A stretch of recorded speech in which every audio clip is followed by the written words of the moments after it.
আচ্ছা, সবাই বলো যে বেশি করে হরলিক্স, দুধ, ডিম, ফল ফ্রুট খেলে বুদ্ধি বাড়ে। তোমরা আসলে কিচ্ছু বুঝো না, তোমরা কচুর মাথা জানো। বুদ্ধি বাড়ে কিসে জানো? আমি বলছি, শোনো। বুদ্ধি বাড়ে সবসময় বেশি করে বাঁশ খাও। যে যত বাঁশ খাবা তার তত বেশি মাথায় বুদ্ধি বাড়বে। তাতে সে বাঁশটা হতে পারে লম্বা বাঁশ, ছোট বাঁশ, মোটা বাঁশ, চিকন বাঁশ, আবার আটকেলা বাঁশও হতে পারে, সর্বশেষ গিডালা বাঁশও হতে পারে।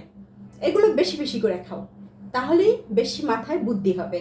আর পাঁচায় যদি বাঁশ খাও তাহলে তুমি খুব তাড়াতাড়ি লম্বা হয়ে যাবে। বুঝতে পেরেছ? শুধু শুধু ফল ফ্রুট, ডিম, দুধ, বড় বড় মাছ, মাংস, হরলিক্স এইগুলো টাকা দিয়ে কিনে শুধু শুধু খাও। এতে কোনো বুদ্ধি বাড়ে না, কচু বাড়ে। যত বেশি বাঁশ খাবা তত বেশি বুদ্ধি হবে। বুঝতে পেরেছ? এটা মনে রাখবে। বুঝছো?